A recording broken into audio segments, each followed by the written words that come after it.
Vocês já viram a tela aí? Eu vou apresentar de uma forma bem objetiva para que a gente possa ver o maior número de casos possível. Estão vendo a tela aí? Perfeito, professor. Perfeitamente. Estamos sim, doutor Reinaldo. Tá ok. Então, vamos lá. São todos casos relacionados a algum problema com flap, ok? Que é o tema dessa semana. Então, aqui uma médica, 43 anos, a primeira consulta em 2021. Ela me foi encaminhada com uma história de ter feito um LASIK em 1999, segundo ela, tinha -8. E ela notou a piora da visão pouco tempo após a cirurgia. Então, aqui vem o primeiro dado que é importante, gente. O LASIK, quando tem, felizmente é uma complicação rara, mas sempre desastrosa, né? Uma ectasia dificilmente acontece numa córnea absolutamente normal. Por isso a gente tem que ter tanto critério de avaliação de cirurgia. E outra coisa, a ectasia, gente, não é tardia. Dificilmente você vai ter uma ectasia muitos anos depois da cirurgia. Geralmente, ela começa meses ou poucos anos após a cirurgia. Então, é muito importante a gente estar acompanhando de perto o paciente, porque, se for necessário, tem que intervir antes que haja realmente um quadro avançado. E ela já usava lente de contato depois que teve essa ectasia, e depois que ela fez a cirurgia, nunca mais ela usou óculos. Falou que não adiantava usar óculos. Ela chegou com uma visão menor que 0,1 em ambos os olhos, sem lente de contato, e uma ótima visão de 0,8 mal e 1 com lente de contato. E trouxe já um Pentacam. Aqui a topografia que eu fiz mostrando claramente uma ectasia bilateral, né, uma córnea muito irregular, um alto astigmatismo, né, uma ectasia mais grave no olho direito do que no olho esquerdo, mas uma ectasia bilateral. Então, aqui está o Pentacam da paciente. Lembrar, gente, que a gente não avalia índices de normalidade em córneas já operadas, principalmente ectásicas, vão estar todos alterados. É difícil você, vamos dizer, trazer algum benefício com esses números, porque vão estar todos muito alterados. Você vê uma córnea muito irregular, aqui a córnea do olho direito, né, uma ectasia inferior, mostrando aqui a ectasia, os índices todos alterados, evidentemente. O olho esquerdo também mostrando uma córnea muito irregular, uma ectasia também inferior. Você vê que a superfície posterior, a elevação muito alterada. Bom, esse foi o quadro, então, que a paciente chegou realmente muito frustrada, porque um paciente que faz uma cirurgia para não usar óculos, de repente não consegue enxergar bem nem de óculos. Então, isso realmente é uma tragédia. Então, apenas para a gente poder desenvolver o raciocínio, eu gostaria que um de vocês aí, o Arnaldo vai indicar, dissesse qual que seria a conduta que você teria num caso desse. Convidar o doutor Matias para fazer aí o primeiro comentário. Mais uma vez, boa noite a todos. Boa noite, Matias. No caso dessa paciente, professor, claro, orientaria ela a respeito da questão da ectasia mesmo, manteria ela com a lente de contato, pois com essa lente de contato ela tem uma visão que é uma visão funcional, certo? Apesar da expectativa de fazer a cirurgia refrativa ter essa independência, mas não é o que a gente observa, e eu acompanharia para ver se está tendo progressão dessa ectasia no pensamento de intervir futuramente. Aqui, veja bem, ela fez o LASIK em 1999. Ela me procurou 20 anos depois, né? Então, provavelmente, essa ectasia já está assim, depois de 20 anos, provavelmente não deve evoluir mais. Mas, o que você faria com essa paciente? Só acompanharia? Se A ela... paciente está usando lente com muito desconforto. A paciente realmente está numa situação difícil. Uma médica que tem que usar lente para enxergar, porque, falou, segundo ela, depois que operou, o óculos já não adiantava mais. No caso da paciente estar sendo intolerante à lente de contato, aí eu já pensaria, dependendo, numa conduta um pouco mais invasiva.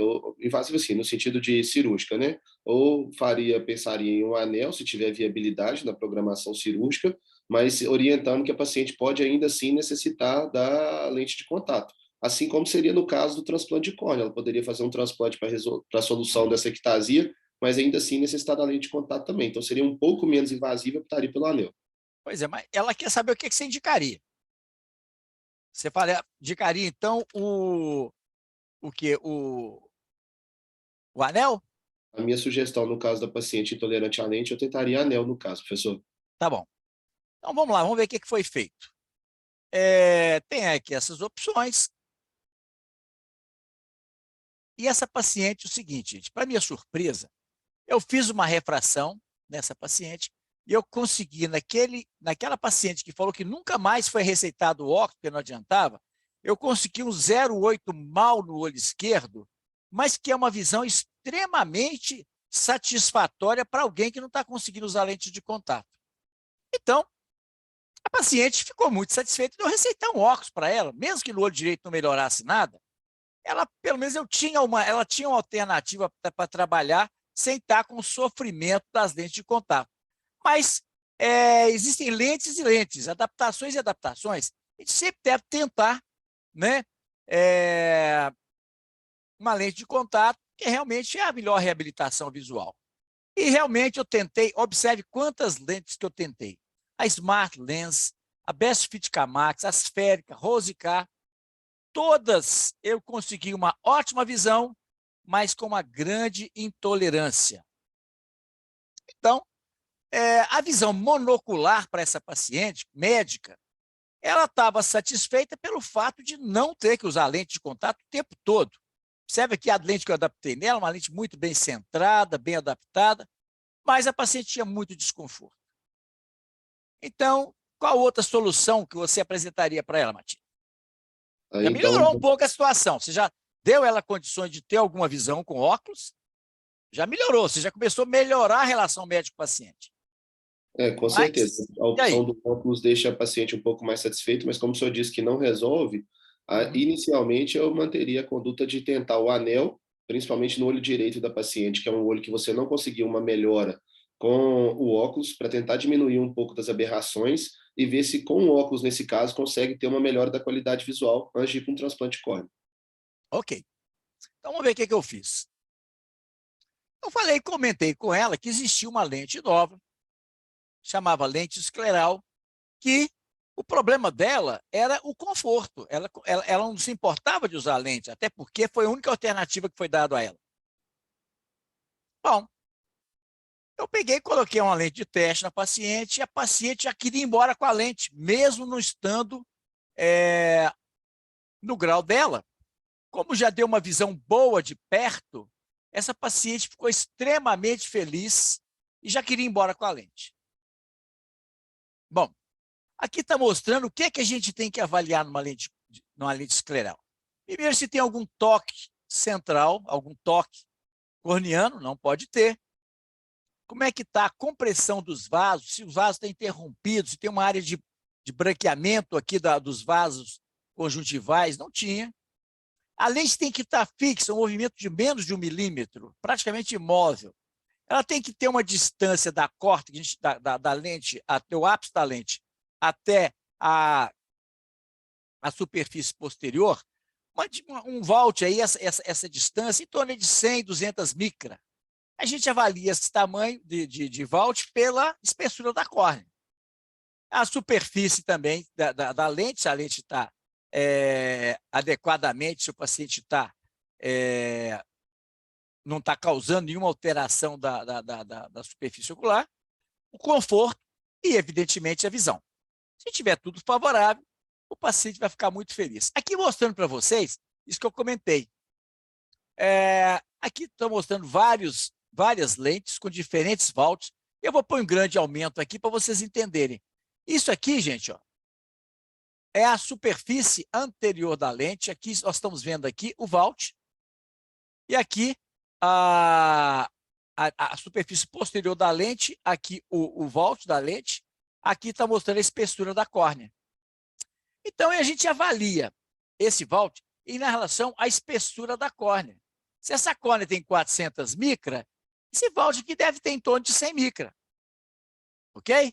Então, é dessa forma. E outra coisa, essa lente, com o tempo, ela vai fazendo um efeito como que de sucção. Então, esse Walt vai diminuindo. Então, você nunca pode avaliar o Walt imediatamente após colocar a lente, porque essa lente vai se adaptando ao olho e vai diminuindo o Walt à medida que ela vai ficando mais tempo no olho.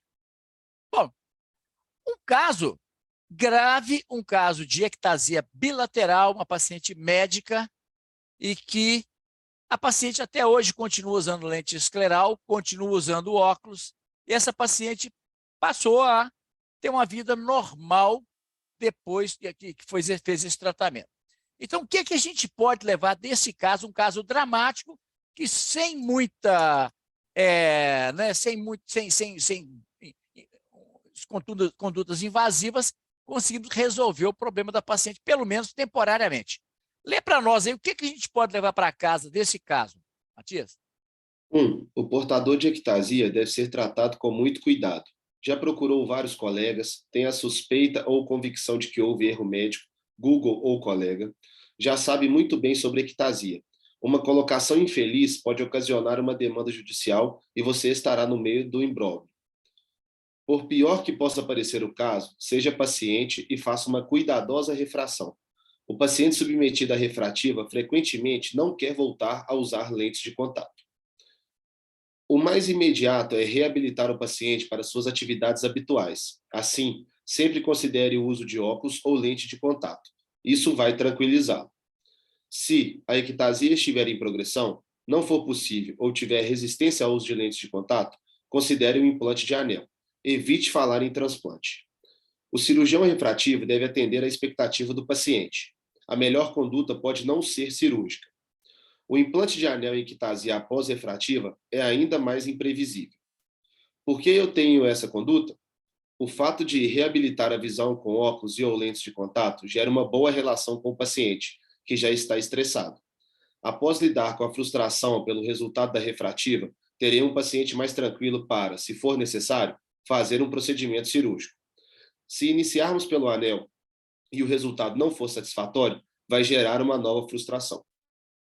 É muito comum, gente, o colega ver um paciente numa situação dessa, já vira para o paciente, já torce a cara e diz o seguinte: a situação está muito complicada, nós vamos ter que pensar em transplante, vamos pensar em anel. E essa paciente está extremamente frustrada, está fragilizada. É uma paciente que já conhece tudo sobre ectasia, tudo sobre ceratocone, está muito decepcionada com o caso, e você tem que ganhar a confiança da paciente, tentar uma conduta mais aceitável pelo paciente e tentar deixar que depois que você tiver uma boa relação médico-paciente, você pense numa conduta mais invasiva. Se você já tentar, certamente essa paciente já procurou muitos colegas que indicaram transplante. Tá certo? Mas ela já pensa da seguinte forma: eu já fiz uma cirurgia muito mais simples, era uma cirurgia simplesinha, que é rápida, que tal, e deu no que deu. Um transplante tem muito mais chance de dar errado. Então, sempre procure primeiro tentar restabelecer a visão, habilitar essa pessoa para ter uma vida normal. Depois a gente vai pensar em resolver a longo prazo. Evidentemente, se a lente de contato ou um óculos não for a solução do paciente. Então, aí mostrando quando é menos é mais, né? A gente, às vezes, tem que tomar cuidado e não ser muito intempestivo, porque a gente simplesmente não vai atender a expectativa do paciente, o paciente vai procurar mais uma opinião. Alguém quer fazer um comentário sobre esse caso?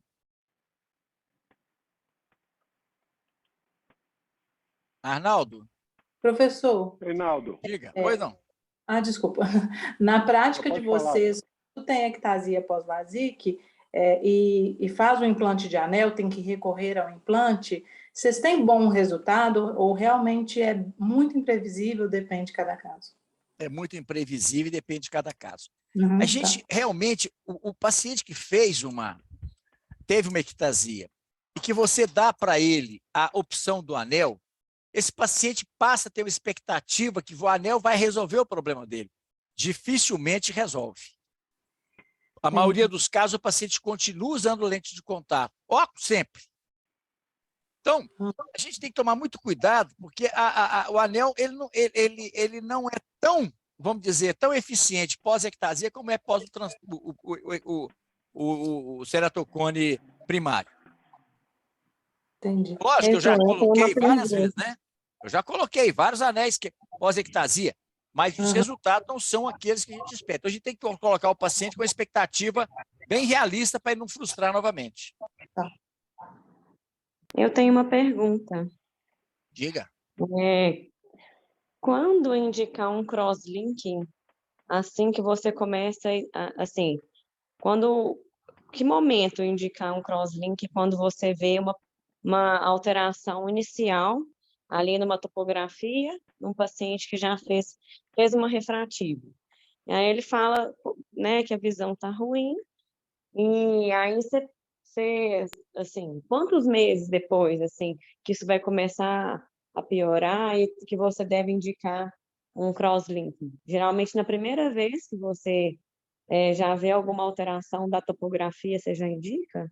Não, veja bem, o crosslink, gente, ele sempre e só deve ser indicado se você estiver tendo um agravamento, seja do ceratocone, seja da ectasia.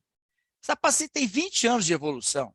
O que é que um crosslink vai fazer de beneficiar essa paciente? Nada, Não, eu sei, mas assim, né? ela poderia ter se beneficiado de Sim, fazer um com crosslink no certeza, início, com né, certeza. lá no início, né, Sim, para não com chegar certeza. né, É. dessa forma. A minha Uhum. pergunta é, para a gente prevenir que tenha chegado dessa maneira como chegou, a gente deveria ter, né, o médico, o assistente Qual? deveria É. ter feito Então vamos alguma lá. coisa. Eu entendi. A pergunta é muito boa. Veja bem, qual foi o problema dessa paciente? O médico não fez um acompanhamento dela. Esse aqui é o problema, gente. Não dá alta para paciente refrativa. Você não sabe como é que vai ser o resultado a longo prazo. Se esse paciente tivesse acompanhado, ele teria tido condições de avaliar essa paciente no início da ectasia e fazer o crosslink lá atrás. Se já tivesse o Isso. crosslink, é possível que essa ectasia começou antes da geração da época do crosslink. Mas, de toda forma, Exato. hoje nós temos esse tratamento. Agora, alguns colegas fazem crosslink em qualquer estágio do ceratocone. Ceratocone, às vezes, de grau 4 ou ectasia grau 4, ele faz o crosslink e depois põe o anel. Eu não vejo muito sentido nisso. Eu acho que faz mais sentido você colocar o anel, ou melhor, fazer o crosslink num caso inicial, e se tiver um ceratocone já muito avançado ou uma ectasia muito avançada, pensar em fazer o anel, mas não o crosslink num caso muito avançado. Você vai trazer pouco benefício para o paciente. O que você pode fazer, num caso de um paciente jovem, é, após o anel, se persistir a progressão, aí sim você faria o crosslink. Aí sim faz todo sentido. Correto? Agora, se você acompanha o paciente por tempo prolongado, você vai ser capaz de intervir na evolução de uma ectasia do seu próprio paciente. E aí você vai evitar uma tragédia como essa aqui. Isso, mas isso geralmente vai acontecer nos primeiros meses, né? Você falou. É mesmo primeiros anos. Geralmente a ectasia, gente, ela não é muito tardia, não. É aquele paciente que faz uma cirurgia, depois de alguns meses, 6 meses aí, aparece um grau. O médico fica achando que não corrigiu totalmente, vai lá e faz outra fotoablação. Na verdade, esse grau que aparece depois, geralmente astigmatismo, não é volta do grau, nem grau que não foi corrigido. Já é uma ectasia.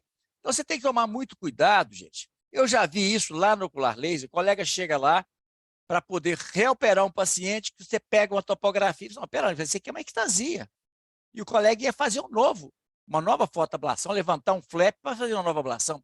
Aí você vai e leva o paciente numa sala separada e fala com ele, meu amigo, esse paciente está com uma ectasia, você não pode fazer mais laser, você vai agravar o caso. Aí você só corre lá para evitar piorar ainda mais a situação. Quanto mais precoce for o crosslink, se você tiver claro que está evoluindo, melhor vai ser o prognóstico. Ok? Ok. Mais alguém quer fazer alguma pergunta, gente? O Arnaldo. Reinaldo, eu concordo aí 100% com você sobre a maneira que você conduziu o caso. Realmente, a minha experiência é idêntica à sua. Normalmente, a ectasia, quando ela surge durante os primeiros 6 meses. Eu já vi casos de ectasia com 30 dias pós-cirurgia refrativa. Então, não é um fenômeno que acontece muito tardiamente.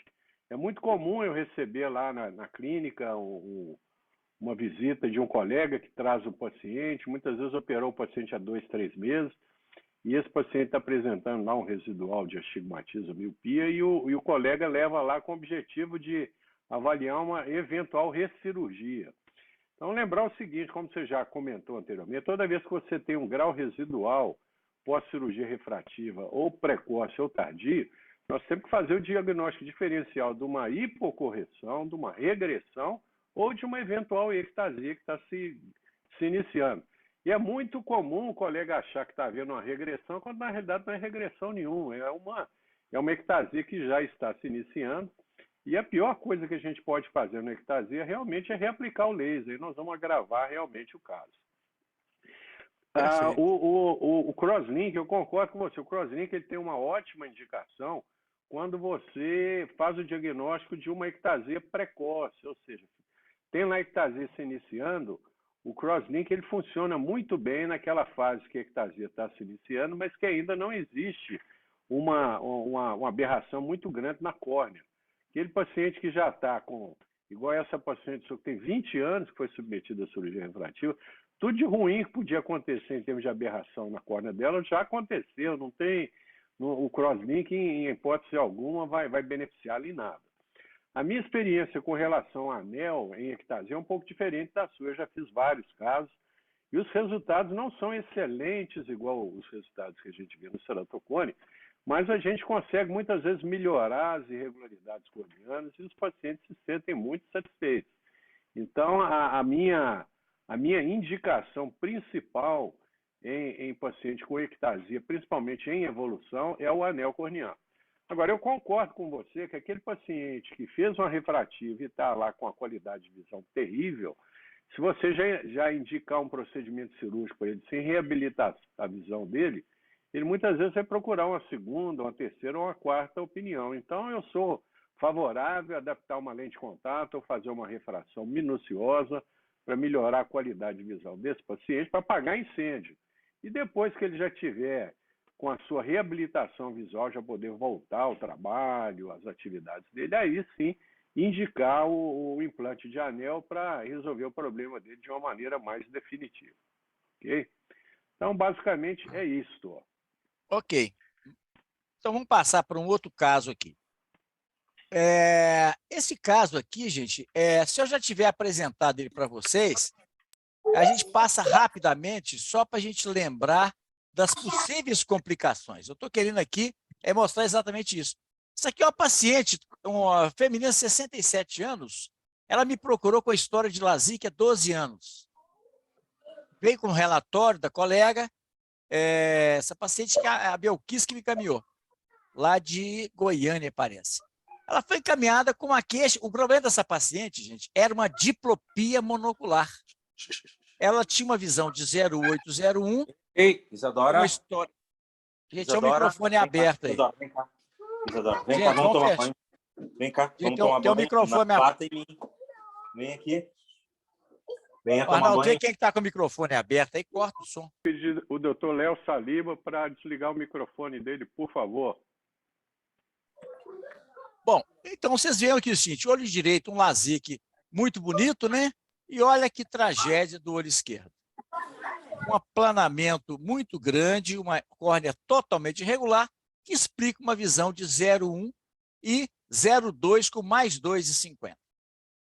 E aqui na lâmpada de fenda tinha sinais de que esse flap tinha sido amputado. Essa paciente teve uma infecção e amputaram o flap e deu essa córnea totalmente irregular. Alguém sugeriria algum tratamento para essa paciente? Arnaldo, indica alguém aí. Vamos convidar a doutora Silvia para fazer os comentários, por favor. Nossa Senhora. Nossa, esse aí... Eu não sei. Deixa eu ver aqui. 0,1. tem 38 0,2 de por visão com mais 42. 2,5. Uma córnea totalmente irregular, né? Não tinha visão com óculos, mas tinha uma visão muito boa no olho direito. Isso faz toda a diferença na conduta, tá? É. O problema dela, gente, não era não enxergar. O problema dela chamava-se diplopia monocular. Ela tinha que fechar o olho. Essa diplopia por conta dessa irregularidade da córnea, né? Sim, pois é, nós Mas temos que tratar isso. fazendo, né, eu tentaria uma lente de contato aí, primeiro corneana, depois a escleral, para a gente poder ver, né, ver se a gente consegue regularizar a maneira como a luz está entrando dentro do olho dela. Beleza, então vamos para frente. Comprido, não. Perfeito. Gente, sempre que vocês tiverem um caso muito complicado, pense numa solução. Não esqueça da lente de contato. A lente de contato opera milagres em córneas irregulares.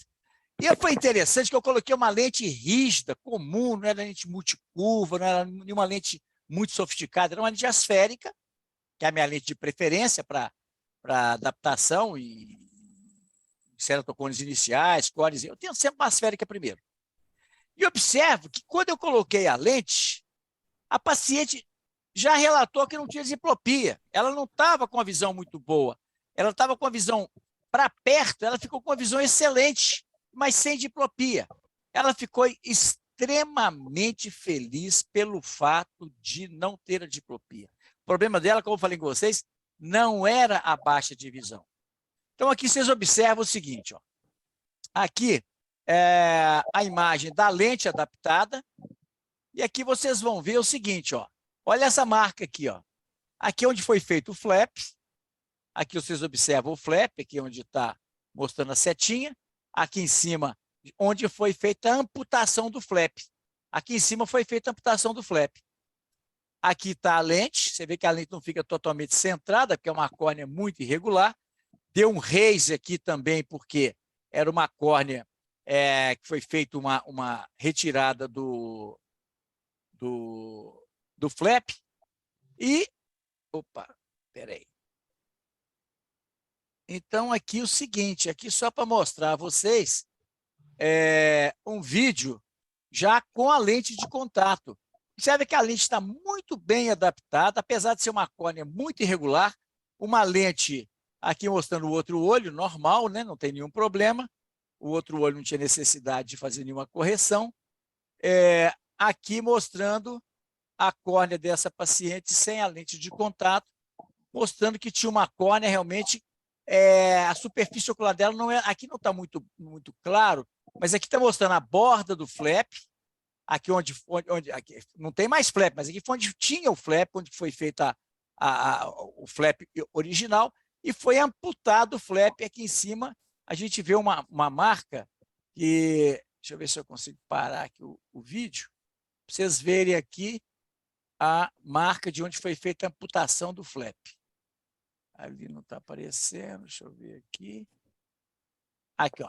Aqui, ó, foi feita a amputação do flap. Não tinha mais flap, aqui era um degrau, que depois foi preenchido pelo epitélio.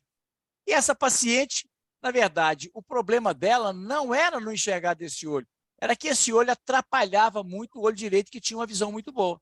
Então, novamente, uma situação complicadíssima, uma paciente que estava sofrendo com essa diplopia há anos e uma lente de contato, quer dizer, pensaram em tudo, indicaram transplante para ela, transplante lamelar. Aqui é o flap aqui, gente, olha que bonitinho o flap aqui. Ah, não.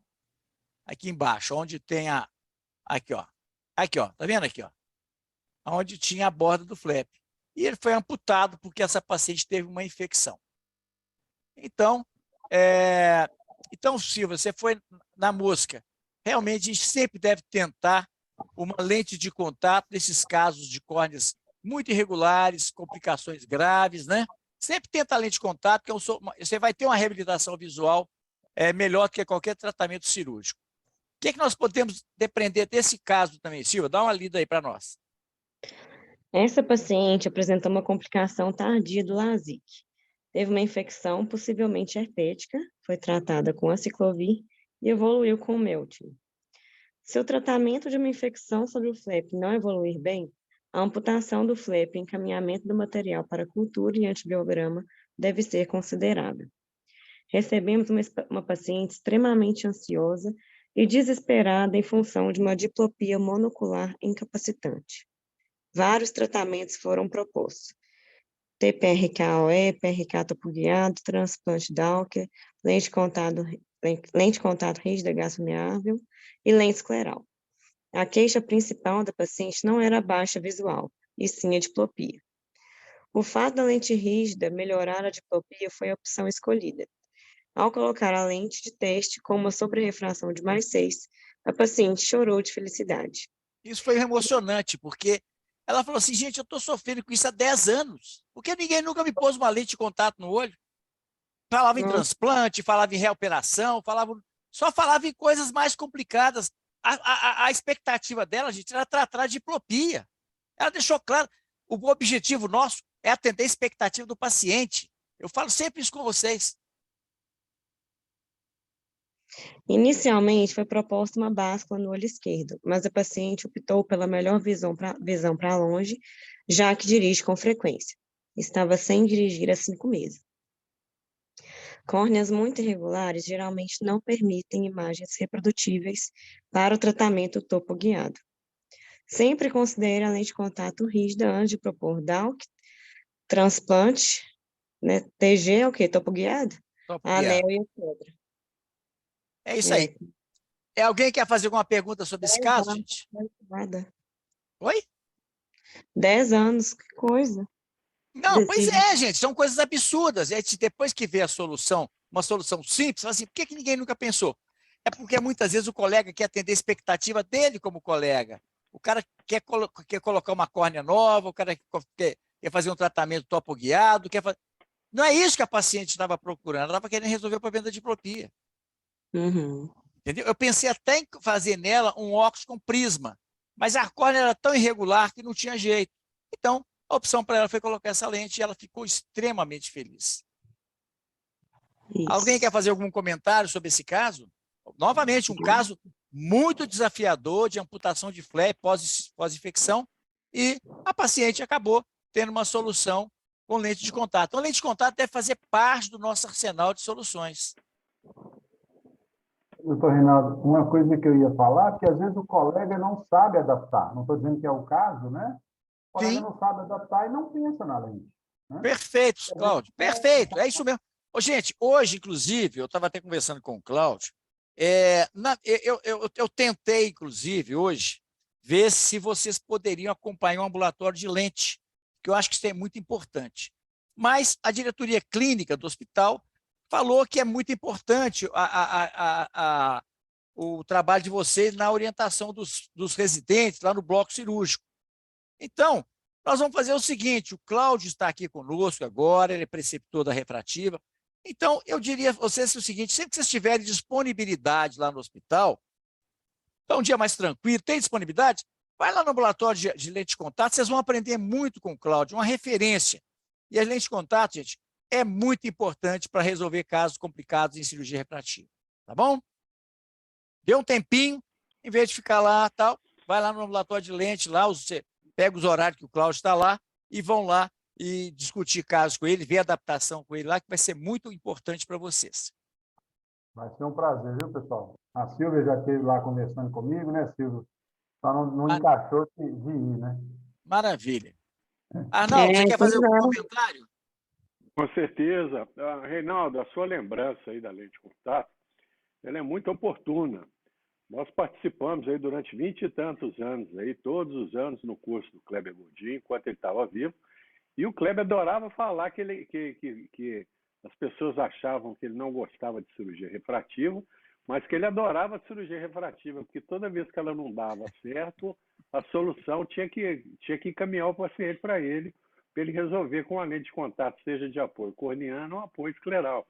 Então, essa é uma maneira engraçada até de lembrar a gente que quando a gente tem uma aberração corneana, quando nada deu certo, a melhor maneira da gente apagar incêndio e reabilitar a visão do paciente é certamente com a lente de contato, seja uma lente escleral ou a lente escleral. O que o Kleber nunca não gostava de lembrar aos pacientes, aos colegas, é que lente de contato nem sempre é uma solução definitiva. É muito comum a gente pegar um paciente com a córnea totalmente aberrada, seja por trauma, queimadura, por uma pós-cirurgia refrativa ou transplante, a gente adaptar uma lente escleral, o paciente chorar no consultório porque ele chega lá com visão 0,1 e consegue uma visão muitas vezes 20/25 ou 20/20, ou seja, o paciente fica até emocionado. Agora, infelizmente, ninguém aguenta usar a lente escleral a vida inteira. Chega uma lente escleral, ela é uma lente que, mesmo bem adaptada, ela com o tempo vai levar uma série de lentopatias na córnea do paciente, e o paciente vai chegar numa fase que ele vai chegar no consultório implorando para uma outra solução que não seja a lente escleral. Eu, quando a lente escleral foi lançada pela Medifax, eu fui dos primeiros a comprar o kit, adaptei dezenas de lentes esclerais, os pacientes realmente em ceratocone, em aberração coniana, o resultado é maravilhoso, mas a gente vê com o tempo que ninguém tolera usar lente escleral a vida inteira. Então, para apagar incêndio, lente de contato é ótimo, mas a gente tem que pensar também a longo prazo. E muitas vezes a melhor solução é, numa fase inicial, adaptar a lente, e assim que o paciente nos permitir, a gente implantar um segmento de anel de 320, um anel de segmento longo. Muitas vezes a gente consegue melhorar essas aberrações corneanas e, eventualmente, até prescrever um óculos que vai dar uma qualidade de visão boa para o paciente. Lembrar que quem tem ceratocone e tem uma córnea muito aberrada, o sonho de todo mundo que tem ceratocone é ter um óculos que ele enxergue com óculos. Com lente ele sempre vai enxergar. Mas ninguém, como ninguém quer usar a lente a vida inteira, quando a gente consegue dar uma qualidade de visão boa com óculos e o paciente tem um plano B, ele normalmente fica muito satisfeito. Ok? Agora, eu concordo 100% com você, Reinaldo, que quem se dedica à cirurgia refrativa tem que aprender a adaptar a lente de contato. Eu, todo ano, o Kleber me convidava lá no último dia para falar sobre cirurgia refrativa. E ele queria que eu falasse sobre cirurgia refrativa versus lente de contato. Então, meu primeiro slide, eu já mudava isso. Não era cirurgia refrativa versus lente de contato, cirurgia refrativa mais lente de contato. Lembrar que cirurgia refrativa e adaptação de lente não concorrem com outra. São técnicas complementares para a gente melhorar a visão do nosso paciente. Muitas vezes tem uma fase da vida do paciente que ele quer lente, depois ele não quer mais lente, ele faz uma refrativa, passa muitos anos sem precisar de usar nenhum tipo de correção. Quando chega na fase da presbiopia, ele muitas vezes quer uma solução para não ter que usar óculos de perto, eventualmente ele volta a usar uma lente de contato multifocal. Então, dependendo da fase da vida do paciente, sempre terá uma boa solução para ele. E lembrar que refrativa e lente de contato são técnicas complementares e nós temos a obrigação de dominar essas duas técnicas aí. Okay? Perfeito. Então é isso. Muito bom, Arnaldo. Lembrando, gente, que lente escleral não é lente para você usar o dia todo. Nenhum paciente tolera uma lente escleral para você usar 12, 14 horas por dia. Então, todo paciente de lente escleral, eu sugiro a ele o seguinte: use a lente naqueles períodos do dia que você necessita maior visão, uma visão de melhor qualidade. Se você está em casa, você põe, a gente sempre receita um óculos, mesmo que você não seja uma visão muito boa, você põe um óculos que o paciente vai conseguir descansar a córnea para evitar que ele faça uso abusivo da lente escleral. Ele colocando a lente escleral naquela situação e dando intervalo de uso, você consegue evitar muitas complicações. O grande problema é que o paciente põe a lente escleral e quer ficar com ela da hora que acorda até a hora que vai dormir. Nenhuma córnea vai tolerar isso aí. Até porque ela tem que ter um VALT. E esse VALT, se for excessivo, vai provocar uma hipóxia, que é uma das principais causas de lentopatia na lente escleral. Bom, já vamos a outro caso aqui. Esse aqui é um jovem, 45 anos, jogador de tênis. Inclusive, eu joguei muito tênis com esse rapaz. Uma hipermetropia alta, né? Uma córnea sem maiores alterações, mas uma córnea mais curva. 45 e tudo. Mas esse rapaz era o seguinte, ele usou lente de contato muito tempo e não conseguia mais usar lente de contato. E ele não conseguia usar óculos para jogar tênis. Propus a ele corrigir parcialmente essa hipermetropia. Foi feito, então, eu fiz um LASIK, no caso desse você não pode fazer um PRK, Fiz um LASIK, esse paciente ficou com um resultado espetacular. Ele ficou com 0,9 de visão, aqui, observe, a córnea muito curva, né? Até mais do que devia, foi para até 50 e 49. Hoje eu dificilmente faria isso, um paciente de 55 anos, certamente eu não faria. Isso aqui foi em 2007.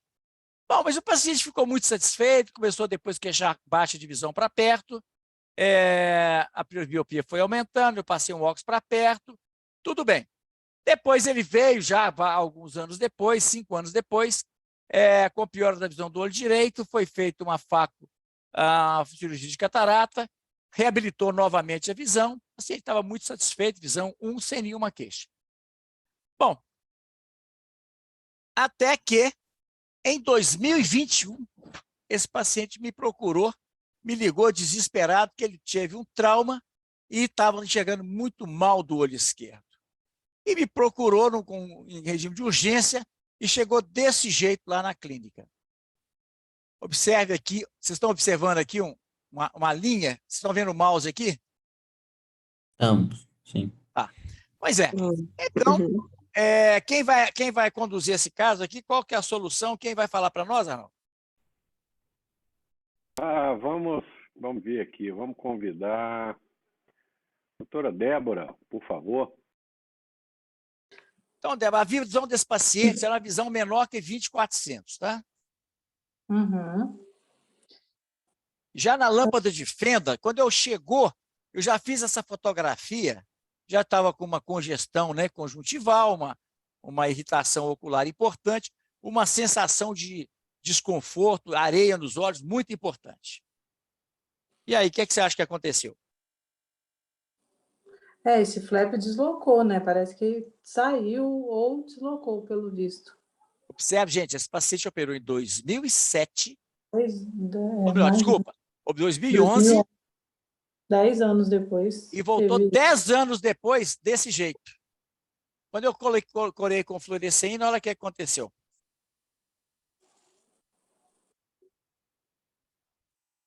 E aí? Nossa, não sei.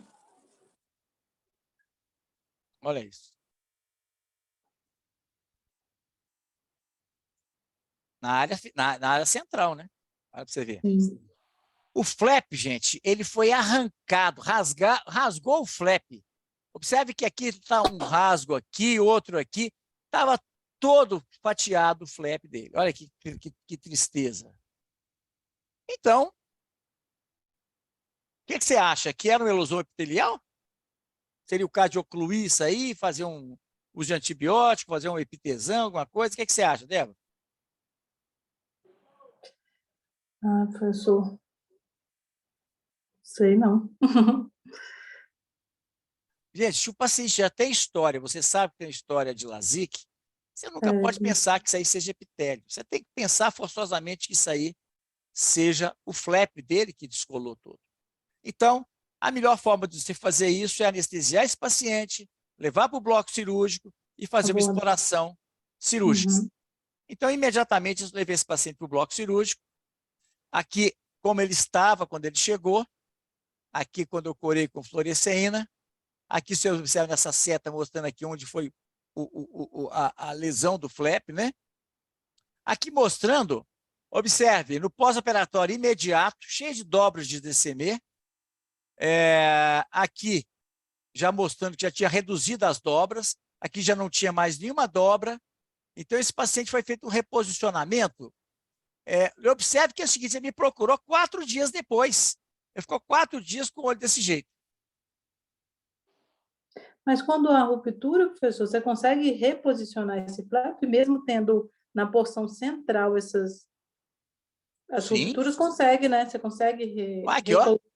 Olha aqui como é que estava o flap logo depois de ser reposicionado. A córnea estava toda irregular. Repara aqui, tá vendo? Estava aqui, mas aqui eu juntei os pedacinhos lá, coloquei na posição, aqui como é que estava antes, como é que ficou depois, aqui como estava antes, como é que ficou depois. Isso 3 dias de pós-operatório. Então, você tem que... Então, você observa o seguinte, gente, é por isso que eu não tenho saudade do LASIK. São 10 anos depois de uma cirurgia absolutamente normal, esse paciente desenvolve uma encrenca dessa, que jamais teria acontecido se fosse um PRK. Então, teve complicações com flap, tem que esperar, é na hora, é levar esse paciente para o hospital, para um centro cirúrgico, o mais rápido possível, porque o risco de infecção é muito grande. Porque isso dói, o paciente põe a mão e acontece, acaba, se der uma infecção aí, complica tudo. Você vai ter que tirar esse flap todo, amputar esse flap, ainda com risco de ter uma complicação na córnea, no estroma, né? Então, o que é que nós aprendemos com um caso desse, que é um caso dramático de trauma pós-LASIK 10 anos depois? Complicações tardias são raras, mas ocorrem, principalmente após LASIK.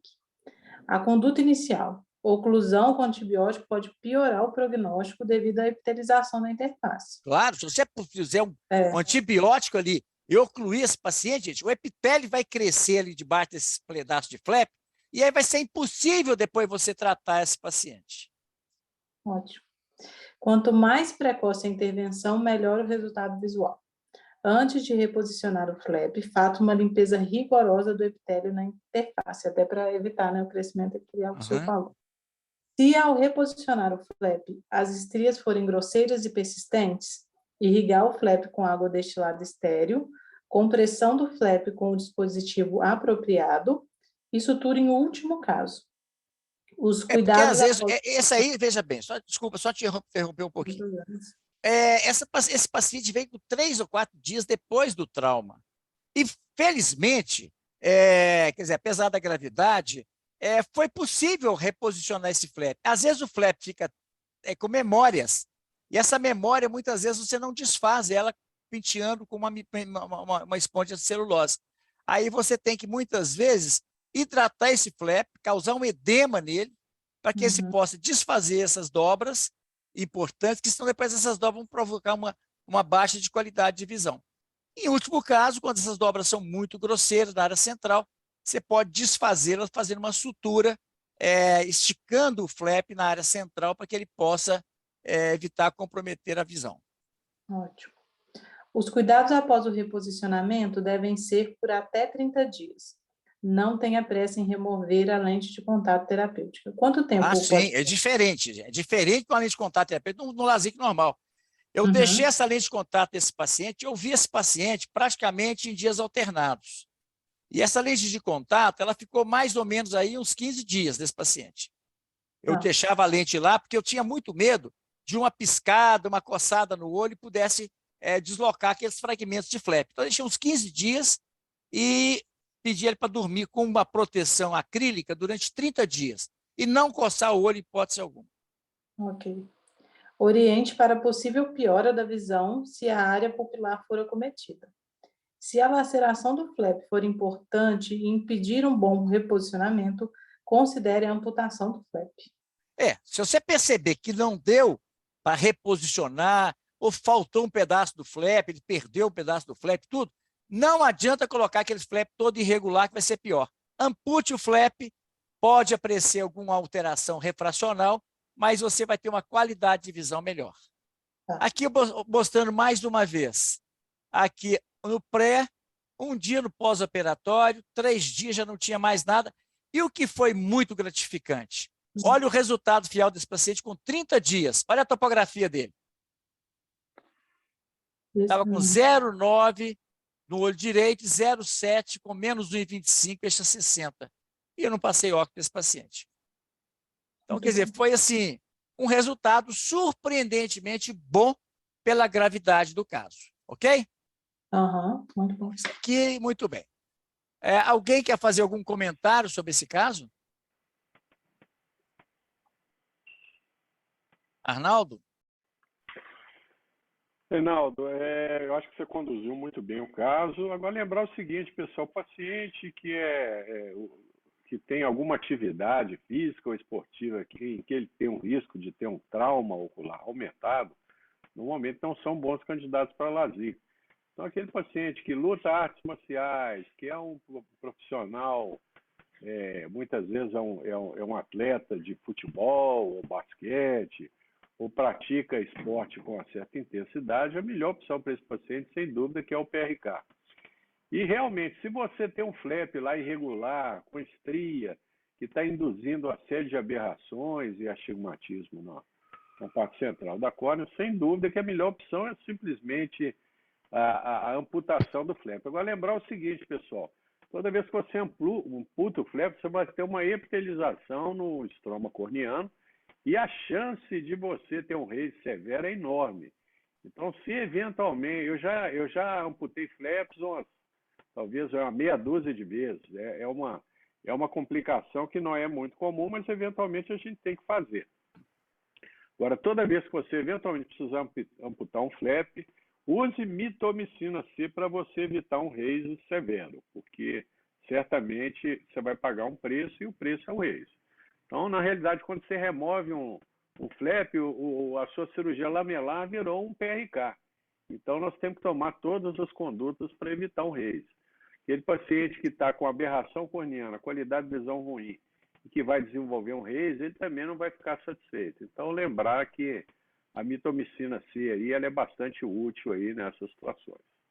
Agora, eu não me recordo de nenhum paciente meu que eu tenha, por algum motivo, que eu tenha amputado o flap e que ele teve uma baixa de visão acentuada por causa disso. Ou seja, a maioria desses pacientes, eles normalmente a córnea reptiliza, você tem uma hipermetropia inicial ali, muitas vezes o paciente fica com +3, +4, e a gente acha que aquilo vai persistir, mas a tendência com o tempo é 12 meses depois, a refração voltar próxima do que era antes.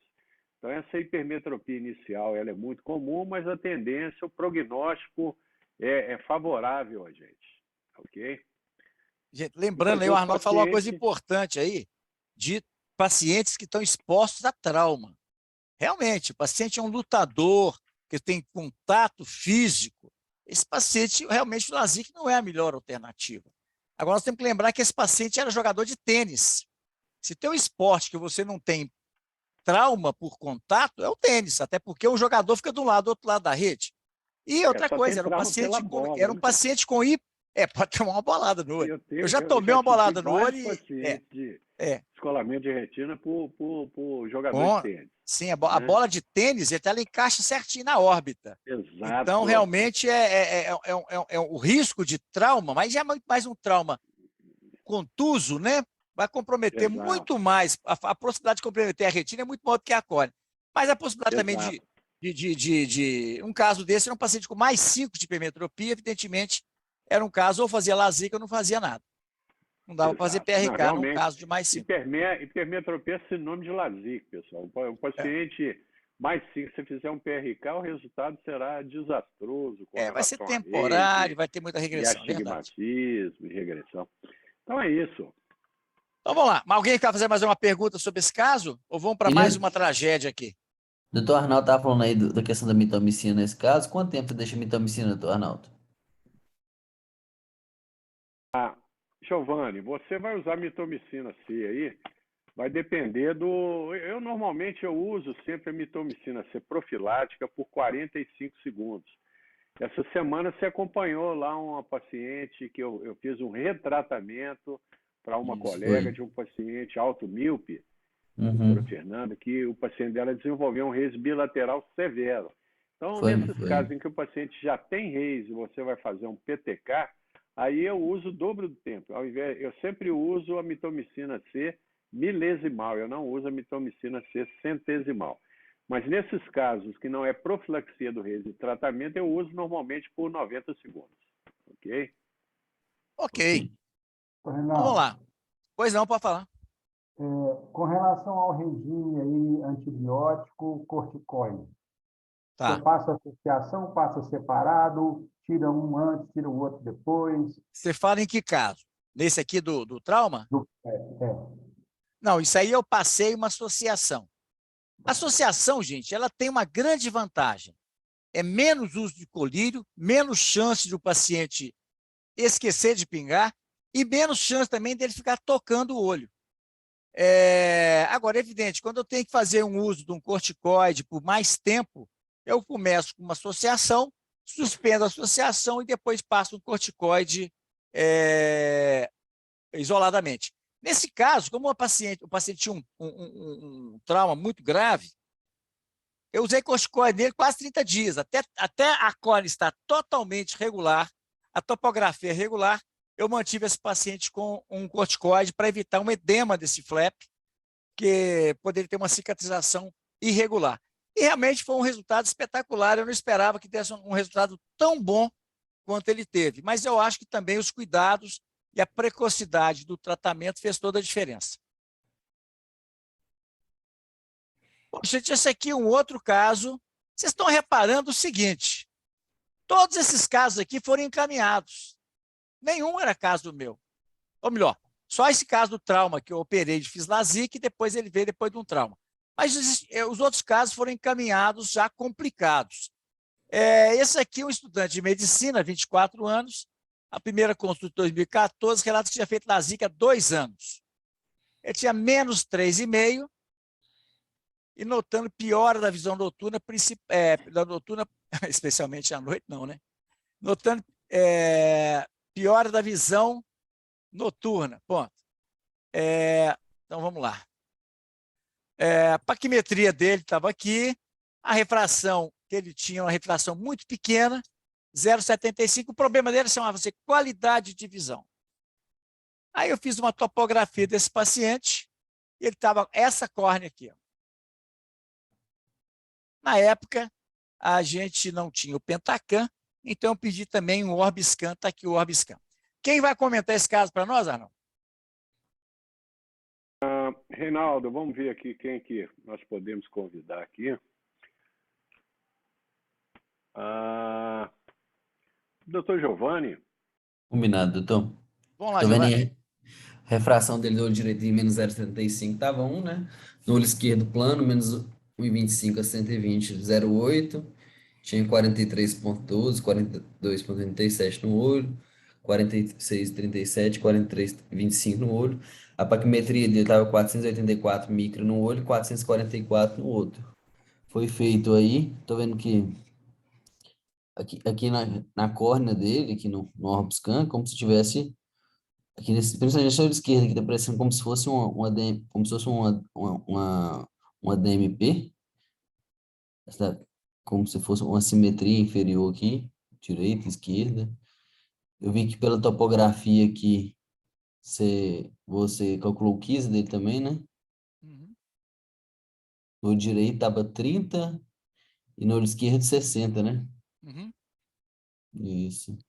Esse olho esquerdo aqui, principalmente, estava com um KIS aumentado, né? Bem aumentado. Esses índices, Giovanni, independente se é Orbiscan, se é topografia, se é Pentacam, esses índices, após o tratamento, eles não são muito... você não deve levar muito em consideração, não são confiáveis, porque você imagina, olha essa córnea, olha o aspecto dessa córnea, o centramento, aqui um aspecto de ectasia, né? Uma ectasia inferior, e uma visão excepcionalmente boa.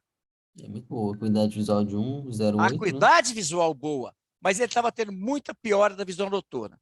Fazer o que com esse paciente, então, Giovanni? O paciente poderia fazer um teste de sensibilidade ao contraste, para a gente poder ver, e também, assim, poderia ver se em questão de aberrações, se com a lente de contato poderia ter uma melhora assim, mas eu faria um teste de sensibilidade ao contraste e tentaria uma lente para ele. Então, vamos lá. Deixa eu ver o que foi feito aqui. Ele tinha, então, uma queixa visual com uma boa acuidade visual. Isso é comum? O que você acha? Assim, se o paciente tiver uma córnea irregular, o paciente... Pode acontecer, não é comum, né? Mas pode acontecer. É mais comum do que a gente pensa, gente. Os pacientes, muitas vezes, eles queixam, só que a gente não tem ouvido. O nosso ouvido é seletivo para a acuidade visual. O paciente tem uma boa acuidade visual, a gente nem escuta a reclamação do paciente. Esse é que é o problema. Às vezes, os médicos baseiam muito só na acuidade visual, que está 20, 25. Exatamente. Aí esse paciente operou com outro colega.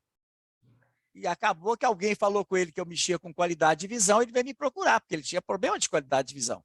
E você observa que o estímulo diurno é muito bom, mas ele já começava a apresentar perdas difusas nas principais frequências, né, médias e altas, principalmente no olho esquerdo. Já apresentava perdas importantes ali. Mas assim, não era uma visão horrorosa, era uma visão ruim, uma má qualidade, noturna, e realmente o paciente era sintomático. Então, ele queria que fosse feita alguma coisa. O que você faria com esse paciente? Condutas tem que crosslink crosslink olho esquerdo, anel olho esquerdo, avaliar a progressão, lente de contato rígida, gás permeável e óculos, né? Assim, esse aqui, ele já estava usando óculos, né, na refração aqui, né? Então, provavelmente ele já estava com a qualidade de visão de ruim com esse óculos. A gente poderia ver a questão da lente de contato desse paciente. Não sei se você está usando óculos, não estava? Não. Não Ali estava foi a não. refração. Não, a refração que eu fiz, eu estava usando óculos, não. Ah, tá. Não. Tranquilo. Então, eu até pensei, sabe, em anel, um nomograma ali sugeria 2 anéis, eu até pensei nessa possibilidade. Mas como ele tinha uma acuidade visual muito boa, E o resultado não é imprevisível, né? Poderia até o piorar. resultado não é tão previsível, principalmente num caso de ectasia. O paciente está com a visão de 0,8, eu vou fazer um anel? De hipótese alguma. Eu só fiz ali um estudo ali para mostrar ao paciente o seguinte, as alternativas que existiam. Mas eu não estava pensando de forma alguma em colocar um anel. Então, o que você pensaria em fazer com esse paciente? Tinha pensado, igual eu te falei, assim, ou prescrever o óculos, ou senão além de contato, para ver se teria alguma melhora Certo. de visão mesmo. Então, isso aqui foi Iria outubro de acompanhar esse paciente 2014. também, né? A gente não pode dar alta do paciente que fez Exatamente. refrativo. O mais importante aqui, gente, eu diria o seguinte, um paciente com 24 anos, com sinais de ectasia, é fundamental você acompanhar esse paciente, porque em qualquer sinal de piora, você deve fazer um crosslink o mais rápido possível. Aquilo que a Silvia perguntou, quando é que você vai fazer o crosslink? Quando você tiver documentado uma progressão da ectasia. Você pega o paciente, quem garante que essa córnea vai piorar mais? Você tem que acompanhar. Né? O crosslink não é isento de complicações. O paciente fez um flap ali, fez um LASIK. Aí você vai tirar esse epitélio, vai aplicar a mitomicina, aplicar a riboflavina, fazer a radiação, pode dar um raise. Isso, um paciente que tem uma visão de 0,8, tomar muito cuidado para você não atrapalhar mais a vida do paciente. Bom, aí, acompanhando esse paciente, eu pedi também um Pentacam. Aí está o Pentacam do paciente, mostrando essa irregularidade corneana, os índices todos alterados, como são alterados após a cirurgia. E aí, o que você faria com esse paciente, Giovanni? Inicialmente, avaliar a progressão e receitar um óculos. Foi o que eu fiz. Vamos repetir os exames dele periodicamente e você observa que ele veio em agosto de 2014 e eu repeti 3 meses depois um Pentacam. Eu estou querendo saber se está em evolução. Eu tô vendo aqui o Pentacam, estou conseguindo ver, eu tô vendo que os índices estão bastante alterados. O paciente já operou do LASIK. O paciente já operou do LASIK, mas aqui eu não estou conseguindo ver questão de valores, tudo aqui. Não, mas tudo bem. Mas aqui é o seguinte, você observa o seguinte, o que é importante aqui, observa que já está com uma franca descompensação da superfície posterior da córnea, ou seja, já tem uma ectasia evidente do olho esquerdo. E no olho direito está indo para o mesmo caminho. Há uma ectasia em andamento. Tá certo? Bom, o paciente tem piora, sim, você pode fazer o crosslink dele, né? Sim, se você documentar a piora, aí estão... esse aqui já é o Pentacam. Deixa eu ver. Não, é o mesmo Pentacam. Aqui está mostrando novamente, aqui, olha que ectasia já do olho esquerdo. O olho direito já tem também uma tendência de uma ectasia. O mapa de elevação posterior dele alterado. Elevação posterior já alterada, observe aqui. Nem os outros todos alterados. Bom, estou acompanhando o paciente de perto. Paciente muito sintomático, gente, eu gosto sempre de fazer uma aberrometria. Observe aqui a função de espalhamento de ponto, que é o PSF, observe totalmente espalhado, mas não está uma coisa assim também tão grosseira. Observe que ele tem aberrações de alta ordem dele, não são muito grandes no olho direito, mas são no olho esquerdo. Observe o coma desse paciente aqui, é muito alterado. Por isso é que ele tem uma piora de sensibilidade ao contraste noturna. Ele tem um resíduo refracional, principalmente no esquerdo, porém, o que esse paciente reclama não é do resíduo, isso você corrige com óculos. São aberrações de alta ordem. É em relação a essas aberrações de alta ordem que tem no olho esquerdo e que tem muito menos no olho direito. Então, você observa que no PPR, que é a refração prevista pelo aberrômetro, ele é praticamente metro do olho direito. Mas olha o olho esquerdo. Já tem um cilindro aqui 88, né? importante, mostrando realmente que essa ectasia... Olha o coma. Observe aqui, olha aqui. Isso aqui é dá um pra coma. Claramente um coma. Bom, então, outro mapa que é muito importante da aberrometria é quando você avalia as aberrações de alta ordem em função da pupila. Por quê? Porque quando você tem a visão mesópica, a pupila dilata, olha o que acontece com a miopia desse paciente. Quando ele tem uma pupila de 3, 3,5, a miopia dele é 0,80. Quando a pupila dilata, olha o que acontece com a miopia dele. Vai para 1,5 de miopia, que a gente chama de miopia noturna, em função das aberrações de alta ordem. Aqui também, no olho esquerdo, observe aqui como é que ele passa de 0,40, vai para 1,20. Então, gente, isso aqui explica também por que esse paciente tem uma baixa qualidade de visão noturna. A pupila, ela expressa a quantidade de aberração de alta ordem e faz com que esse paciente tenha uma disfunção visual sob situações mesópicas. São pacientes muito bons candidatos para você usar brimonidina, para dirigir à noite, principalmente. Bom, mas o mais importante de tudo é avaliar a progressão, porque uma coisa que está ruim sempre pode piorar. Então, sempre ficar atento para ver a hora certa de fazer o crosslink. Houve alguma progressão, você deve fazer o crosslink. Tem alguma outra coisa para ser feita com esse paciente, Hugo?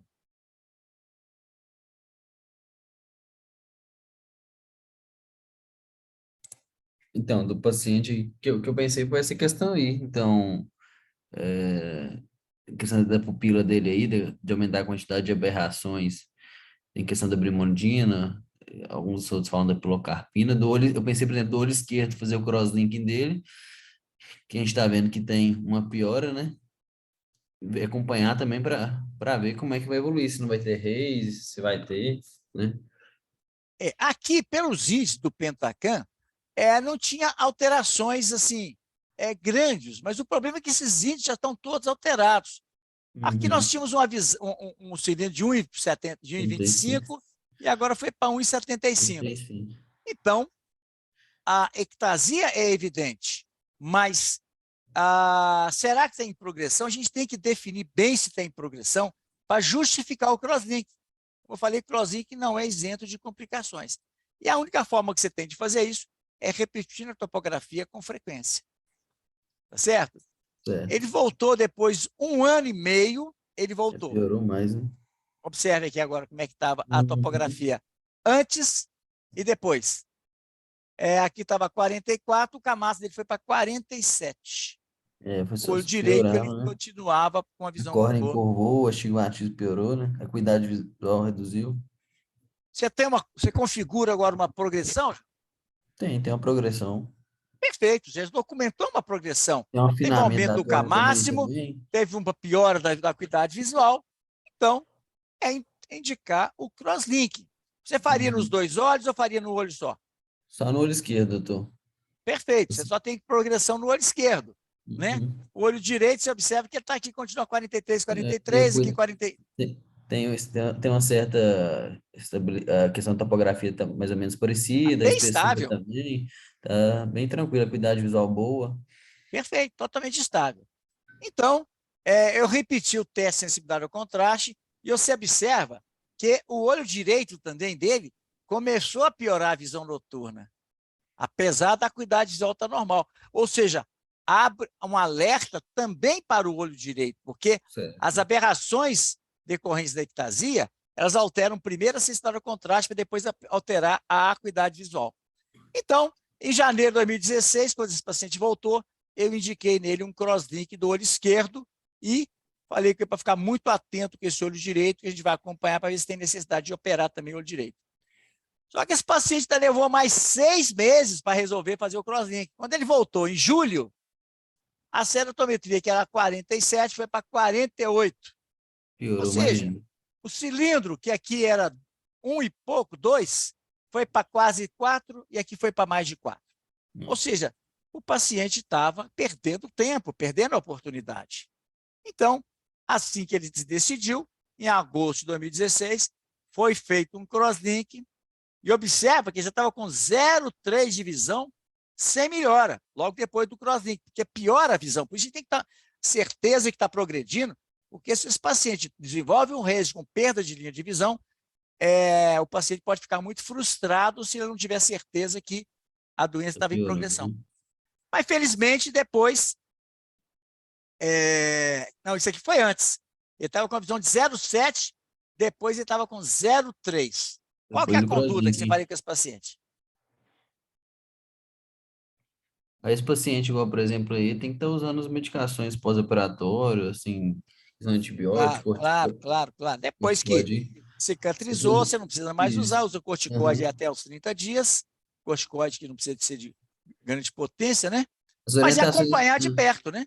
Esse paciente tem que acompanhar de perto, se notar qualquer, assim, tem que estar voltando, por exemplo. Perfeito, para ver, inclusive, o olho direito, né? Se o paciente nota uma piora da visão, voltar imediatamente ao consultório também. Então, veja bem, olha que tristeza. Esse paciente, 6 meses após o crosslink, ele já continuava com 0,3 de visão, com -2 eixo a 100. Praticamente não reduziu nada o cilindro e a acuidade visual dele não melhorou. E ele tinha um RASE central importante no olho esquerdo. Olha como é que a gente tem que estar muito bem fundamentado a progressão, porque você tem uma encrenca dessa, uma complicação dessa, o paciente procura outro médico e fala assim, não, mas não tinha progressão, por que você fez o crosslink? Você tem que estar documentado. Fazer o que agora? -2, acuidade. Você já é com correção a visão dele, 0,3? -2 deixa 6, 0,3. Um RASE central, hein? Depois, né? A gente poderia tentar tratar esse RASE aí, inicialmente? Se tem alguma melhora? O que você faria? A gente poderia tentar usar corticoide inicialmente ou não? Veja bem, um RASE que ele já estava 6 meses após o crosslink. Isso aqui já é um RASE que você não está naquela fase de formação. O corticoide, você responde naquela RASE precoce. Quando você tem um RASE tardio, o corticoide vai ter muito mais efeitos colaterais do que propriamente melhora do RASE. Então, o que eu orientei para esse paciente? Existem alguns trabalhos mostrando que a vitamina C, né, pode melhorar a cicatrização e pode ter algum benefício no RASE. Então, mesmo que isso seja um efeito placebo, o paciente tem que ter a percepção que está sendo tratado. Mas como existe alguma evidência, eu receito a vitamina C, porque não existe nada pior do que o paciente falar que não tem nada para ser feito. Claro. Ele vai procurar alguém que dê para ele alguma coisa para ser feita. Alguém vai fazer um PTK, alguém vai fazer... Aí só vai arranjando mais confusão. Então, esse paciente, eu fui acompanhando esse paciente, agora em 2018, 1 ano e meio, olha para você ver, levou 1 ano para o RASE desaparecer. Já estava menos denso, a visão já estava em 0,7 novamente. 0,7, né? E a acuidade e a topografia 47, estava com 47. E o olho direito, que estava aqui quase 45, 44, estava 45. E aí eu comecei 44. A ficar preocupado com esse olho direito também. Seu direito aí, por exemplo, começou a miopizar, questão, por exemplo, curvatura também começou a aumentar, né? Tem que ficar atento à ectasia desse olho, né? Então, como ele ainda estava com a visão de 1, não se deve fazer crosslinking em paciente que tem uma visão de 1. Porque como ele vai ter perda de... Companheiro de perto, manter o medicamento. Acompanhar de perto, mas evita o crosslinking no paciente que tem visão 1. Você tem que ter alguma certeza que está evoluindo. Então, fazendo topografias periódicas, que já está em 2018, e aqui nós já estamos agora em 2019, 2 anos após o crosslink, visão estável. Você observa que a ectasia não progrediu, voltou para os 44, o olho esquerdo ficou 42, 45, a gente tem sempre um aplanamento, é muito comum esse aplanamento pós-crosslink, né? Então, esse paciente observe que depois do crosslink, ele foi para uma visão de +2, com -2,5, foi visão de 0,8 e 1 no olho direito. Então, manter sempre o paciente de perto, porque esse olho direito pode piorar. É um paciente jovem ainda. Se fosse um paciente de mais idade, a chance era menor. Então, gente, esse aqui é um caso também desafiador, um paciente que desenvolveu uma ectasia, um paciente muito jovem, 24 anos, estudante de medicina. O que nós aprendemos com esse caso aí, Giovanni? A ectasia é uma complicação de difícil abordagem. Qualquer colocação inadequada poderá gerar uma demanda judicial. Dificilmente não teremos algum sinal de anormalidade nos exames pré-operatórios, o que pode caracterizar imprudência, negligência ou incompetência. Se você não for cirurgião, mas se dispõe a tratar o paciente, evite fazer comentários e de preferência não pergunte onde operou. Evite envolver o colega. Nem toda ectasia evolui. Somente intervém se houver progressão, né? Acompanhando com várias topografias, né?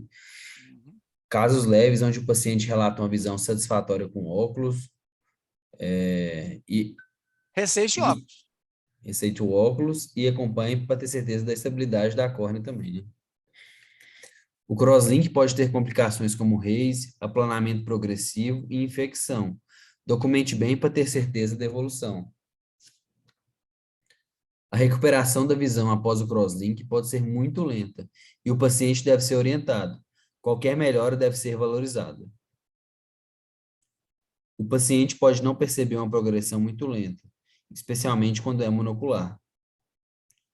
Não perca a oportunidade de fazer o crosslink assim que tiver sinal objetivo de progressão. O uso da lente de contato rígida gás permeável melhora muito a visão, porém o paciente pode negligenciar o acompanhamento com topografias periódicas, né? Esse é o grande problema da lente. Você põe uma lente no paciente com ectasia, ele tem uma visão boa. A ectasia pode estar progredindo, ele continua com a visão boa. E aí ele deixa de fazer o controle. Fica anos, às vezes, sem vir no consultório, né? E volta muito pior. Neste caso, vimos uma progressão muito lenta, fazendo com que o paciente não sentisse necessidade de crosslink. Mesmo não estando indicado, orientei a paciente sobre o anel. É comum o paciente procurar outra opinião e mais comum ainda o colega indicar o anel como sendo a solução mais adequada. Corrija o grau e estabiliza a córnea. O anel pós-ectasia apresenta resultados piores do que no cone primário. É isso aí, gente. Alguma pergunta sobre esse caso? Também é um caso, né, que, se não for bem conduzido, isso vai parar quase numa delegacia de polícia, né? Porque vai dar confusão. Paciente jovem, começa a ter problemas, renovar carteira, etc, etc. Aí, se não for muito bem conduzidos, pode levar um desgaste muito grande para todos os que estão envolvidos. Alguém quer fazer alguma pergunta, algum comentário sobre esse caso? Arnaldo? Reinaldo, eu faço muito diagnóstico lá de ectasia pós-refrativa em colegas, eventualmente do interior, de outros estados, ou pacientes que operaram em outros estados e mudam para Belo Horizonte e vão fazer controle comigo. E uma das coisas mais difíceis que a gente tem é justamente tratar o paciente sem envolver o colega em uma demanda judicial. Então, é muito comum aquele paciente que operou de refrativa e fez o LASIK alguns anos atrás, chegar lá com uma qualidade de visão muito ruim, com uma ectasia em evolução, e perguntar realmente o que foi que aconteceu, por que ele está com a visão tão ruim. E realmente é difícil a gente resolver o problema do paciente, não mentir para o paciente e não envolver o colega numa demanda judicial. Então, o que eu normalmente falo para o paciente é o seguinte, que as córneas reagem diferentemente com relação à cirurgia refrativa. A grande maioria reage bem, mas eventualmente alguma córnea pode ter aberrações induzidas pela cirurgia, que são coisas que fogem do controle do cirurgião. Então, a opção que nós temos é tratar o problema e sem ficar muito investigando o que pode ter acontecido. Então, realmente é complicado, porque se a gente fizer algum comentário negativo, certamente isso vai envolver, vai causar uma demanda e certamente nós vamos estar envolvidos nessa demanda aí. Então, a melhor estratégia é essa, resolver o problema do paciente. Se for uma ectasia inicial, fazer o crosslink o mais precocemente possível. E se for um paciente que já está com muita aberração corneana, aí o crosslink realmente não vai resolver E sem dúvida que a melhor opção é uma adaptação temporária de lente e a médio prazo a gente fazer um implante de anel de segmento longo e resolver o problema do paciente.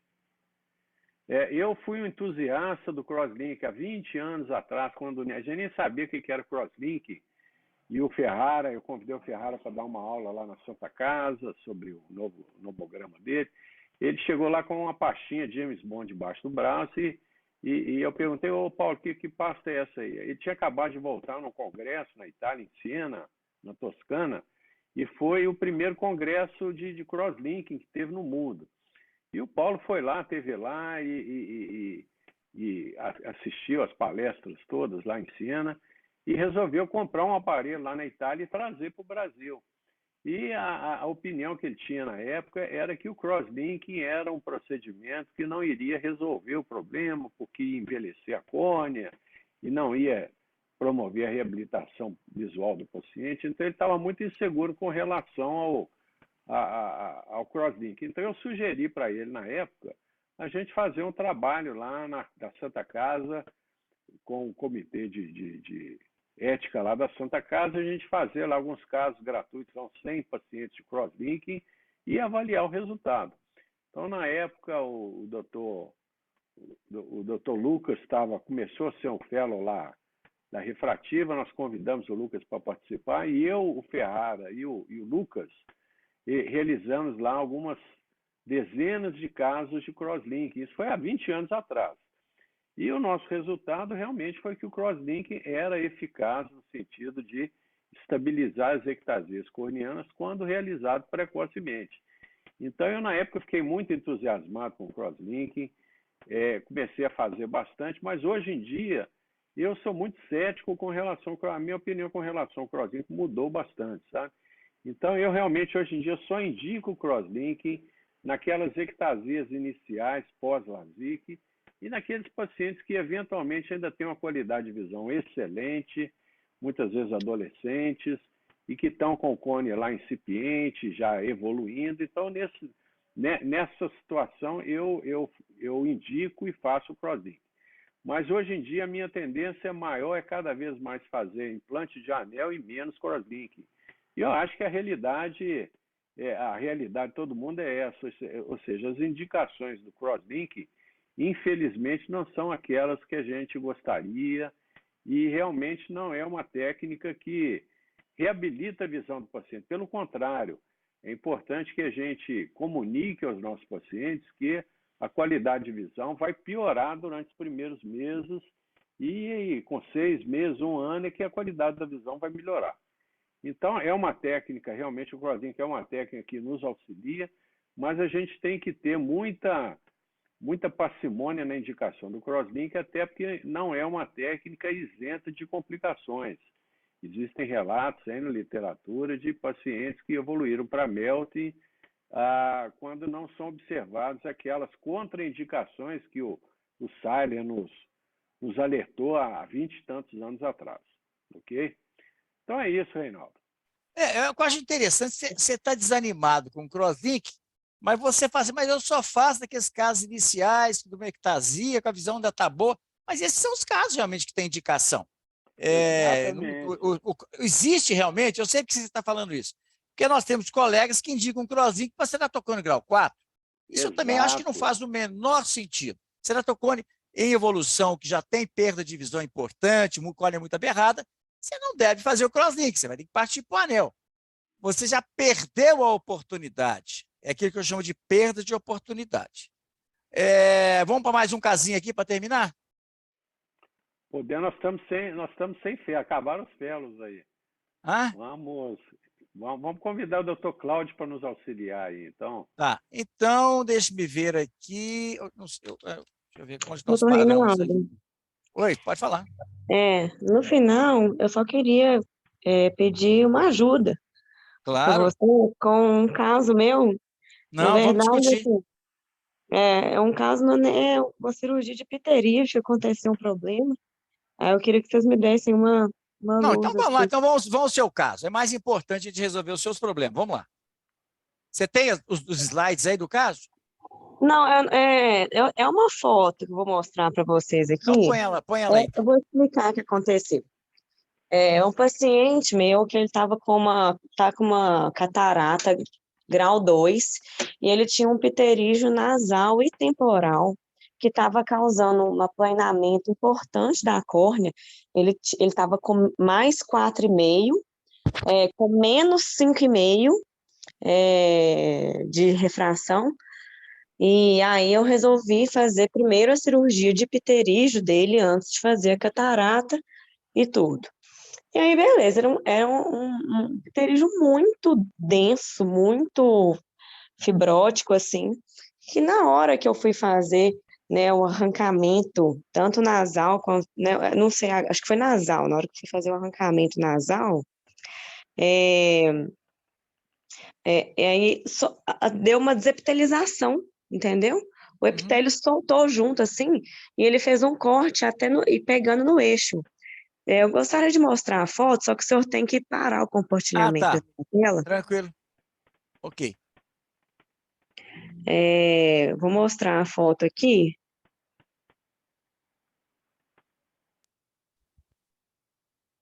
Vocês estão vendo a foto? Sim. Observa só, isso tem mais ou menos um mês de cirurgia, né? Eu fiz o pterígio dele nasal, temporal.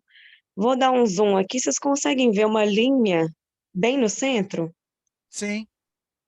Você Então, tem a topografia dele, Silvio? Não, esse paciente não chegou a fazer topografia, não chegou a fazer topografia porque eu atendi ele ontem e ele vem queixando com a visão da metade. Ele fala exatamente isso e essa linha está exatamente no meio, né, do eixo pupilar. E aí eu tô assim, gente, o que eu faço? Eu faço, né, eu faço uma desepitelização dessa córnea, né, meio que por completo, para ela cicatrizar, né, toda. Eu fiquei assim na dúvida, eu pensei, aí, assim, no dia da cirurgia, eu coloquei uma lente de contato, o paciente não teve nada, ele ficou super bem. E aí agora, né, com 30 dias de cirurgia, dá para ver bem nitidamente essa linha e tem uma discreta opacidade ao entorno dela, entendeu? E ele fala que a visão, né, nesse tempo, ela piorou, sabe? Logo depois da cirurgia, quando eu tirei os pontos e tudo, ele estava super bem. E aí, depois é que ele veio anotar essa opacidade bem no centro. E aí eu não sei o que fazer, não sei se eu, né, faço a remoção toda desse epitélio. Primeira E aí, coisa, Silvia, se você fez um pterígio para corrigir o astigmatismo, forçosamente você deveria ter uma topografia para saber o quanto que esse pterígio estava comprometendo a qualidade da córnea. Para que você, depois da cirurgia, fizesse uma topografia, para você ver se a córnea já voltou à sua, vamos dizer, estrutura, arquitetura normal. Um mês, provavelmente essa córnea ainda não está definitivamente, as medidas ceratométricas dela vão alterar. Então, você mantém esse paciente por perto, faz uma topografia, veja se a córnea está muito irregular, repita a topografia depois de 30, 40 dias, mais ou menos, e vai mostrando para o paciente, ó, só vai poder operar a catarata depois que sua córnea normalizar, porque foi tirado o pterígio, ela ficou irregular por causa do pterígio. Então, você tinha dois problemas. Um já foi resolvido.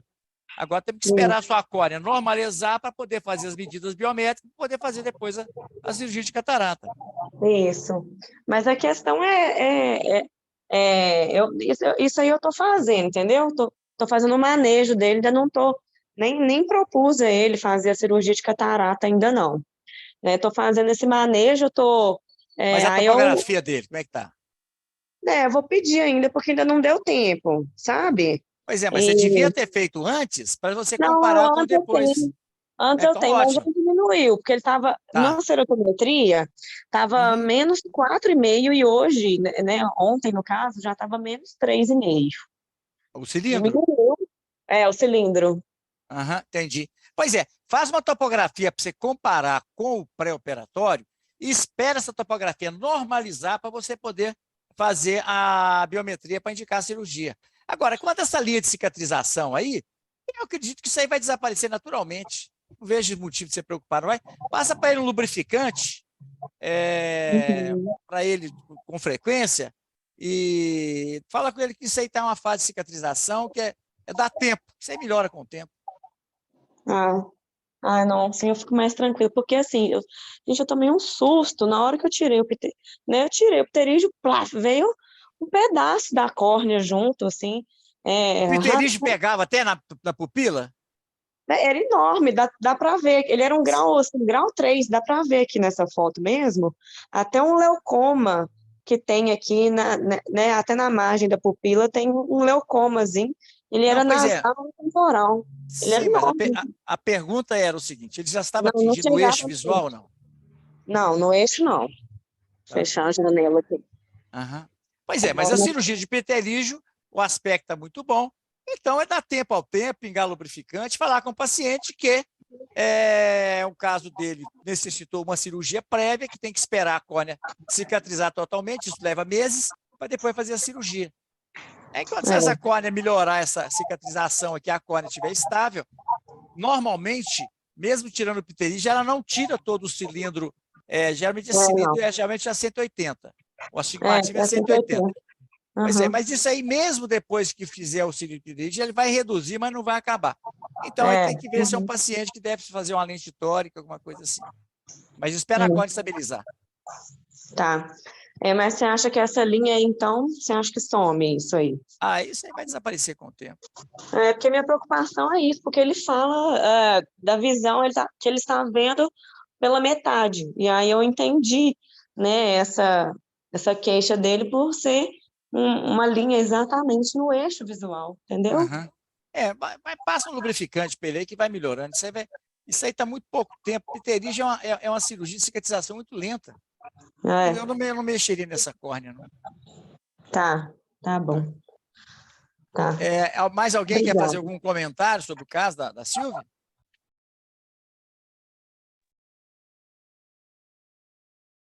Silvio, só para te deixar tranquilo também, eu acho que está muito bom, porque grau 3 já está tão transparente assim, não teve aquele leucoma, porque a gente, grau 3 para 4, a gente vê um leucoma penetrando na córnea, você não fica livre dele tão cedo. Muitas vezes lesa, né? Não desaparece nunca. Tem uns casos que a cicatriz é profunda, né? Não vai desaparecer. Nossa, o pterígio dele era muito importante. Era um paciente que trabalhador rural e ele tem pterígio nos 2 olhos. Aí a gente ia fazer, né, primeiro nesse olho que ele era nasal e temporal. Eu fiz um transplante e dividi ele no meio, um a cada lado. E aí ficou muito bem, ele tá super satisfeito, né? Assim, a estética dele, ele fala, ele tá super satisfeito, mas ele fala, né, que tem essa queixa dessa linha. Então, quando ele reclamar dessa linha, você valoriza o que você ganhou. Não valoriza o negativo, não valoriza o positivo, que ele também vai valorizar. Tá certo. Bom, gente, quantas horas? Eu acho que já deu, né, Arnaldo? Deixa eu ver aqui. Tá de bom tamanho, Reinaldo. Porque, casos, gente, sobre problemas com flap, são muitos casos, principalmente casos referenciados, são muitos casos de problemas com flap. Então, a gente tem que tomar muito cuidado. LASIK é uma excelente técnica, são complicações raras, mas quando acontecem, realmente deixam sequelas e muitas vezes a gente tem que ter muita habilidade para lidar com o paciente para não trazer um transtorno maior. Então é isso aí. Semana que vem nós vamos ter o quê? Qual que é a... Doutor Giovanni, diga aí, qual que é o tema da semana que vem, Giovanni? É a doutora Silvia semana que vem, deixa eu ver aqui. Temos aqui. Vou ver aqui qual que é o tema da aula. Eu pedi para trocar. É que eu adiantei sua aula, era dia 28, que é seu aniversário. Aí eu coloquei dia 21, Então, qual que é essa aula da Silvia? Infecção refrativa, diagnóstico e tratamento, importância do laboratório patologista. Tá. Então, aqui, gente, Arnaldo, eu acho que nesse tema, eu acho que seria muito interessante que a gente convidasse o Fabrício Guglielmelli para dar essa aula. sabe? Porque ele vai acrescentar muito. E a Silvia vai ficar como a debatedora. Você vai estudar o tema, Silvia, para você discutir com o Fabrício. E vamos convidar o Fabrício. Quem que pode fazer o convite para ele lá? Você tem o contato dele, Reinaldo? Eu vou mandar para você, Reinaldo. Dá uma ligadinha para ele amanhã. Ele sempre tem todas as oportunidades que a gente o convidou. Ele sempre mostrou uma boa vontade de nós. Vou mandar o contato dele para você. Não precisa mandar, não. Pode ligar aí. Você é mais amigo dele do que eu. Tá? Eu estou viajando. Inclusive, o seguinte, gente. Eu vou só avisar agora os fellows também o seguinte. Eu já conversei com o Lucas. Essa semana que vem, eu estarei viajando. Eu vou participar das aulas à noite, mas eu estarei fora de Belo Horizonte. Então, nós vamos retomar as partes cirúrgicas a partir da primeira semana de outubro. Então, nessa semana agora aqui próxima, o Lucas vai estar à disposição lá no Ocular Laser para vocês acompanharem com ele na quarta-feira. É só vocês combinarem aqui para saber cirurgia que tem e horário direitinho, tá certo? Silvia, Débora, Letícia? Normalmente chega lá 1h30. Chega lá 1h30. Para vocês, esse horário é possível? Nossa, eu não sabia. Eu não sabia, eu tenho uma consultório à tarde. Bom, como é uma situação excepcional, tudo bem. Ô, Letícia, se você puder, é bom sempre ver um outro cirurgião operando, porque a gente aprende, gente. A gente deve ver mais de um cirurgião operando para a gente ver as diferentes formas de abordar os problemas. E na sexta-feira também, né, o Arnaldo sempre está disponível, se vocês quiserem também lá acompanhá-lo. Correto, Com certeza. Arnaldo? Eu vou ligar para o Fabrício amanhã, ver se ele pode. Se ele puder, vai ser ótimo, senão a doutora Silvia vai dar aula dela aí normal para a gente. Você põe no grupo lá, então. E a gente convida o Fabrício, se ele não puder, na próxima quarta, quando ele puder. Okay? Tá bom. Porque eu acho que aquela aula dele é imperdível. A aula dele é excelente. Só que eu acho assim, se a gente convidar muito em cima da hora, talvez ele não possa. Ele tem umas atividades científicas dele também. Mas eu vou ligar para ele amanhã. Como é à noite, é possível que ele sempre está disponível. Tá? É porque eu não tenho o contato dele aqui. Não, deixa comigo. Tá bom. Falou, gente. Então, você me avisa? Vocês avisam no grupo? Avisa no grupo. De qualquer maneira, você já deixa a sua aula mais ou menos preparada aí, tá bom? Não, você já deixa ela pronta, porque você vai ser a debatedora com ele, entendeu? Você que vai questioná-lo, ok? Ok. Maravilha. Falou, gente. Boa noite, pessoal. Então, uma boa noite a todos, então, até semana que vem. Boa noite. Obrigado, um abraço, Reinaldo. gente. Boa noite. Até semana que vem. Tchau, gente. Um abraço. Tchau. Tchau, tchau.